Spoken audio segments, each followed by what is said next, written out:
নমস্কার বন্ধুরা, শর্মার রান্নাঘরে আপনাদের সকলকে স্বাগতম। আজকে নিয়ে এসেছি জামাই ষষ্ঠী স্পেশাল দই রুইয়ের রেসিপি। এই প্রচণ্ড গরমে যখন অতিরিক্ত তেল মশলার খাবার খেতে ভালো লাগে না, তখন এইভাবে পাতলা আর অল্প মশলা দিয়ে দই রুই করে দেখুন, এটা কিন্তু খুব ভালো লাগবে খেতে। তাহলে চলুন শুরু করে ফেলি আমাদের আজকের রেসিপি। প্রথমে এখানে আমি 3 পিস রুই মাছ নিয়েছি। রুই মাছটা আমি ভালো করে ধুয়ে নিয়েছি। এরপর এর উপরে দিয়ে দিচ্ছি সামান্য লবণ আর দিয়ে দিচ্ছি সামান্য একটু সর্ষের তেল। এই সর্ষের তেলটা ব্যবহার করলে মাছটা ভাজার সময় কিন্তু তেল এদিক ওদিক ছিটকোয় না, ওই জন্য সর্ষের তেলটা অবশ্যই একটু দিয়ে নেবেন। আর এই মাছে আমি হলুদ ব্যবহার করছি না। তেল আর লবণ দিয়ে আমি এবার মাছগুলোকে খুব ভালো করে মাখিয়ে নিচ্ছি। দেখুন এখানে আমার মাখানো হয়ে গেছে। এটা আমি 2 মিনিট সাইডে রেখে দিচ্ছি। পর আমি কিছু মশলা নিয়ে নিয়েছি। এখানে নিয়েছি সামান্য একটু আদা, 3 কোয়া রসুন, 2টো কাঁচা লঙ্কা, লবঙ্গ, দারচিনি, এলাচ, তেজপাতা আর গোটা জিরে সামান্য। আর এখানে একটা মিডিয়াম সাইজের পেঁয়াজকে এইভাবে কুচি করে নিয়েছি। এরপর মশলা করার জন্য আমি একটা মিক্সিং জার নিয়ে নিয়েছি। এর মধ্যে দিয়ে দিচ্ছি আদা কুচি আর দিয়ে দিচ্ছি সামান্য রসুন কুচি, কাঁচা লঙ্কা আর যে পেঁয়াজ আমি কুচি করে রেখেছিলাম, এখান থেকে হাফ পেঁয়াজ আমি এর মধ্যে দিয়ে দিচ্ছি আর হাফ রেখে দিচ্ছি, এটা আমি ভেজে ব্যবহার করব। এর সাথে দিয়ে দিচ্ছি সামান্য একটু জিরের গুঁড়ো। এরপর সামান্য একটু জল দিয়ে আমি এটা পেস্ট করে নিচ্ছি। দেখুন এখানে আমার পেস্ট করা হয়ে গেছে। এরপর মাছ ভাজার জন্য আমি একটা কড়াই বসিয়ে দিয়েছি ওভেনে। কড়াইটা আমি ভালো করে গরম করে নিয়েছি। এরপর এতে দিয়ে দিচ্ছি কিছুটা সর্ষের তেল। তেল দিয়ে তেলটা আমি ভালো করে গরম করে নেব। দেখুন এখানে আমি তেলটা খুব ভালো করে গরম করে নিয়েছি। এরপর এই গরম তেলের মধ্যে আমি মাছগুলো একটা একটা করে দিয়ে দিচ্ছি। এখানে আমি 3 পিস মাছ নিয়ে করছি। আপনারা আপনাদের পরিমাণ অনুযায়ী মাছের মাপটা কমিয়ে বাড়িয়েও নিতে পারেন। সবগুলো মাছ দেওয়া হয়ে গেছে। এবার এই মাছগুলোর এক পিঠ ভাজা হতে হতে আমি আরেকটা মশলার পেস্ট রেডি করে নিই। এই মশলার পেস্টটা করার জন্য আমি এখানে মিক্সিং জার নিয়ে নিয়েছি। আবারও এই মিক্সিং জারের মধ্যে আমি দিয়ে দিচ্ছি হাফ কাপ টক দই। এখানে আমি 3 পিস মাছের জন্য হাফ কাপ টক দই ব্যবহার করেছি। আর দিয়ে দিচ্ছি 4-5টা কাজু আর সামান্য লবণ আর দিয়ে দিচ্ছি সামান্য একটু চিনি। যেহেতু টক দই আছে, চিনিটা অবশ্যই ব্যবহার করবেন। এরপর এটা আমি পেস্ট করে নিচ্ছি। পেস্ট করা হয়ে গেছে। এদিকে দেখুন আমাদের মাছগুলোরও কিন্তু এক পিঠ ভাজা হয়ে গেছে। আমি এখানে মাছগুলো একটু কড়া করে ভেজেছি। আপনারা যদি চান মাছগুলো একটু হালকা করেও ভেজে নিতে পারেন। মাছগুলো আমি উল্টে দিয়ে অপর পিঠও লাল লাল করে ভেজে নিচ্ছি।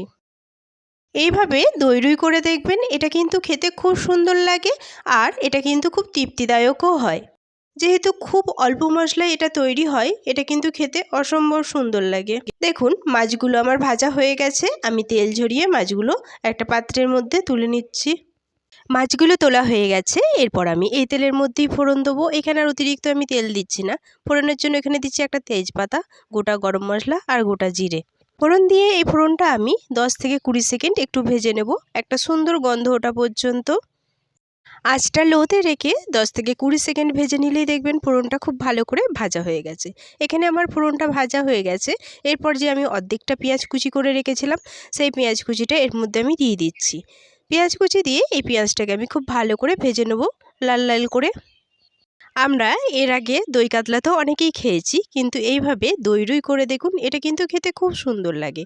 সবচেয়ে বড় কথা, এই গরমে যখন আমাদের অতিরিক্ত মশলা তরকারি খেতে ভালো লাগে না, তখন এই হালকা মশলার আর একটু টক টক এই দই রুই খেতে কিন্তু খুব সুন্দর লাগে।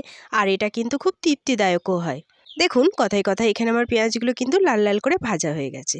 এরপর আমি এখানে যে মশলার পেস্ট করে রেখেছিলাম, সেই পেস্টটা এর মধ্যে দিয়ে দিচ্ছি। মশলা দিয়ে এই মশলাটা আমি লো আঁচে ভালো করে কষিয়ে নেব, মশলার কাঁচা গন্ধ কেটে যাওয়া পর্যন্ত আর মশলা থেকে তেল ছেড়ে দেওয়া পর্যন্ত।